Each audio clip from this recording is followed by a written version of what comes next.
आपलं मार्केट आपण तयार करायचं, आपणच तयार करायचं. येतील जातील संकटेही सोडू नको तू साथरा, एकजुटीनं लढूया सारे घेऊन हाती हात. हे धरणीची आन तुला जीवाचं रान कर तू,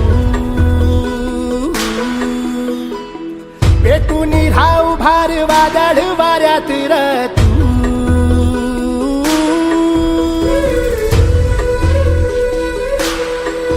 हे धरणीची आन तुला जीवाचं रान कर तू, पेटून राहू भार वादळ